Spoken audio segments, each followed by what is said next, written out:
Je m'appelle Desha, j'ai 80 ans, et si je devais te parler d'une chose qui m'a volé une grande partie de ma paix pendant des décennies, ce serait celle-ci.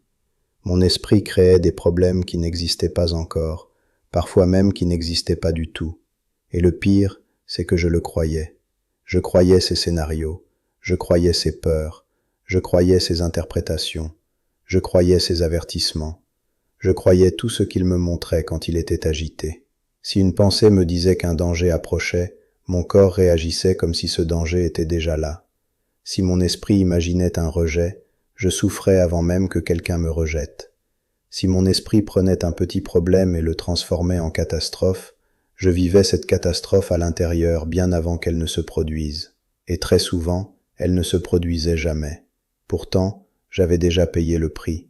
J'avais déjà perdu le sommeil. J'avais déjà perdu le calme.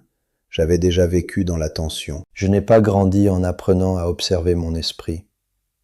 Personne autour de moi ne parlait de cela. Dans le village où je suis né, on parlait du travail, des saisons, de l'argent, de la santé, des obligations. Pas du mouvement intérieur de la pensée. Pas de la façon dont l'esprit invente, répète, dramatise. Alors j'ai grandi en croyant que ce que je pensais devait forcément être important. Si une pensée arrivait avec force, je la traitais comme un message sérieux. Si une peur revenait souvent, je croyais qu'elle disait la vérité. Si mon esprit s'inquiétait, je pensais qu'il me protégeait. Je ne voyais pas encore qu'un esprit inquiet peut créer ses propres problèmes et ensuite trembler devant eux comme s'ils venaient du monde réel. Quand je suis entré au temple étant jeune, j'ai cru que le silence allait me débarrasser de cela. Je pensais que la méditation allait calmer tout le bruit intérieur. Mais au début, c'est même devenu plus visible. En m'asseyant dans le silence, je découvrais à quel point mon esprit travaillait sans arrêt. Il imaginait, il prévoyait, il revenait sur le passé, il comparait, il jugeait, il préparait des scénarios. Et plus je regardais cela, plus une vérité me dérangeait. Une grande partie de ma souffrance ne venait pas de la réalité. Elle venait de ce que mon esprit fabriquait autour de la réalité. Tu vois, c'est quelque chose que beaucoup de gens ne comprennent pas assez tôt. Il y a la vie telle qu'elle est, et puis il y a ce que l'esprit ajoute. La vie apporte une difficulté, l'esprit en fait une prophétie. La vie apporte une incertitude, l'esprit en fait une menace. La vie apporte un silence, l'esprit le remplit avec des suppositions. La vie apporte une attente, l'esprit la transforme en catastrophe. Et si tu ne remarques pas ce mécanisme, tu vis dans un monde qui n'existe qu'à moitié. Un monde fait de faits, oui, mais aussi d'histoires mentales qui ne sont jamais vérifiées. Pendant des années, j'ai cru que mes pensées inquiètes étaient une forme de prudence. Je me disais que réfléchir au pire scénario me préparait. Je pensais qu'en imaginant les dangers, je devenais plus sage, plus sérieux, plus responsable. En réalité, je nourrissais une habitude de peur. Je donnais de l'énergie à des choses qui n'étaient pas encore là. Je souffrais plusieurs fois pour la même situation. Une première fois quand mon esprit l'imaginait. Une deuxième fois si elle se produisait. Et souvent, comme elle ne se produisait même pas, je souffrais pour rien. Mais à l'époque, je ne le voyais pas ainsi. Je croyais que j'étais simplement attentif. And here's what I didn't understand then. L'esprit aime la certitude, même si cette certitude fait peur. Il préfère inventer un problème plutôt que rester dans l'inconnu. Il préfère te faire croire au pire plutôt que d'accepter de ne pas savoir. C'est pour cela qu'il fabrique. Il remplit les vides. Il construit des récits. Il interprète des silences. Il relie des choses qui ne sont pas forcément liées. Et comme il agit vite, comme il le fait avec intensité, tu penses que cela doit être vrai. Moi aussi je le pensais. Je me souviens de nombreux moments où cela m'a fait souffrir inutilement. Quelqu'un ne me saluait pas avec la même chaleur que d'habitude, et mon esprit disait qu'il y avait un problème. Un jeune moine semblait plus distant, et mon esprit imaginait un jugement, un rejet, ou une faute de ma part. Un léger malaise dans le corps, et mon esprit me montrait déjà la maladie, la dépendance, la faim. Un retard, un silence, un changement minime, et mon monde intérieur se remplissait de scénarios. La chose réelle était souvent petite. Ce que mon esprit construisait autour était immense. Pendant longtemps, je n'ai pas su faire la différence entre une possibilité et un fait. C'est très important. Une possibilité n'est pas encore la réalité. Une inquiétude n'est pas une vérité. Une image mentale n'est pas un événement. Mais quand tu vis sans observer ton esprit, tout se mélange. L'imagination devient mémoire anticipée, la peur devient preuve, le doute devient conclusion, et ainsi, tu te retrouves à répondre à des problèmes qui n'existent pas encore. You know what surprised me most? Ce n'était pas seulement l'esprit qui créait ces faux problèmes, c'était aussi le corps qui y croyait. Mon cœur battait plus vite, ma respiration se fermait, mon ventre se tendait, mes épaules se durcissaient. Je vivais dans le corps des drames que seul mon esprit avait construits. Voilà pourquoi cette illusion est si puissante. Ce n'est pas une idée froide, c'est une expérience complète. Le corps ne dit pas toujours « ceci est imaginaire ». Il réagit à ce que l'esprit lui présente. Et si tu n'es pas conscient de cela, tu crois encore plus fort à l'histoire.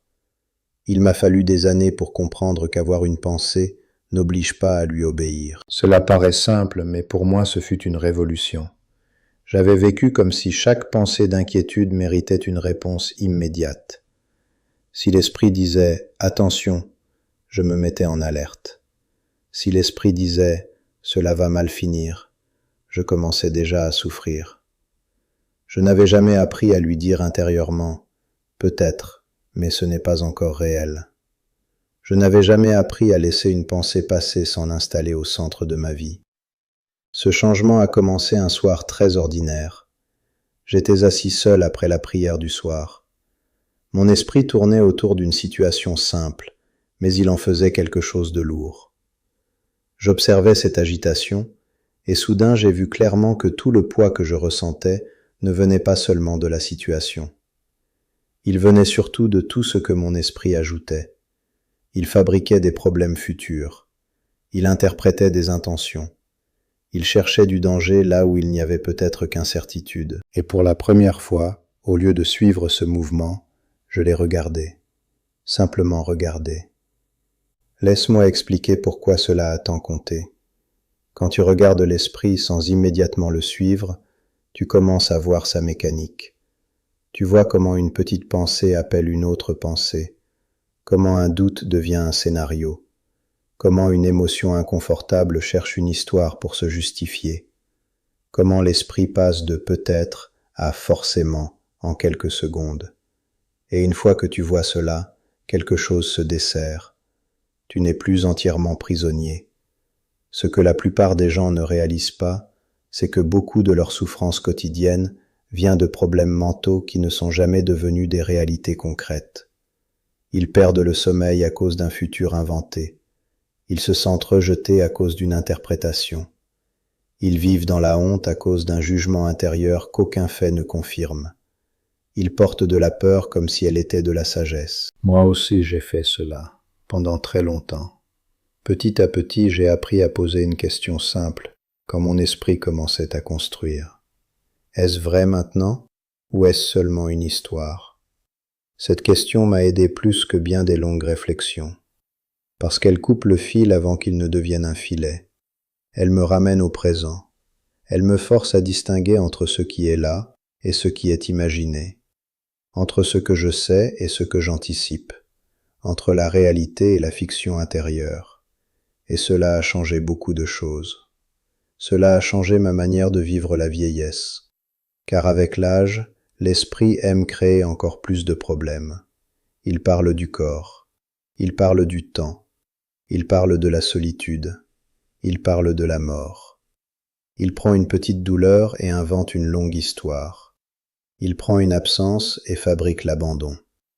Si tu le crois sans le regarder, tu peux finir par vivre tes dernières années dans des peurs qui n'étaient même pas encore réelles. Je ne voulais plus vivre ainsi.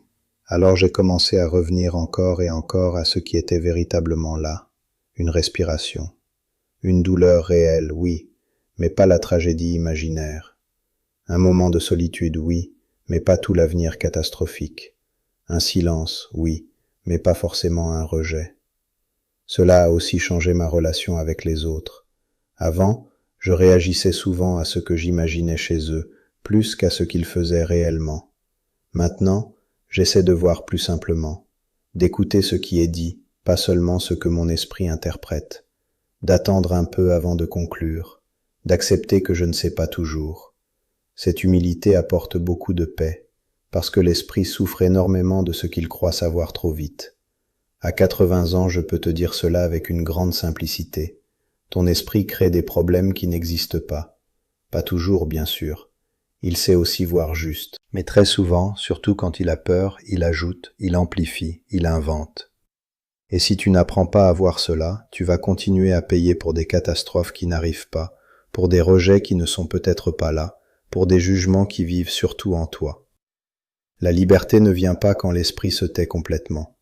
La liberté commence quand tu vois que tout ce qu'il dit ne mérite pas d'être cru. Cela change ta respiration, cela change ton sommeil, cela change ta manière d'attendre, d'aimer, de vivre. Tu n'as pas besoin de devenir quelqu'un d'autre. Tu as besoin d'un peu plus d'espace entre toi et les histoires de ton esprit. Si ces mots résonnent en toi, ne les transforme pas en idées de plus. Observe ton propre esprit aujourd'hui. Regarde combien vite il invente. Regarde combien vite il remplit les silences, dramatise l'incertitude, imagine des issues sombres. Et quand tu le vois faire cela, ne le hais pas, ne te bats pas. Pose simplement cette question. Est-ce réel maintenant ? Très souvent, cette question suffit à faire revenir un peu de clarté. Et si tu veux, écris-moi dans les commentaires quel genre de faux problèmes ton esprit fabrique le plus souvent. Parfois, le simple fait de le nommer lui enlève déjà une partie de sa force. Si ce message t'a aidé, reste proche de cet espace. Non parce que j'aurai des réponses parfaites, mais parce que je sais ce que c'est que de vivre trop longtemps dans des problèmes inventés et d'apprendre enfin à revenir à ce qui est réellement là.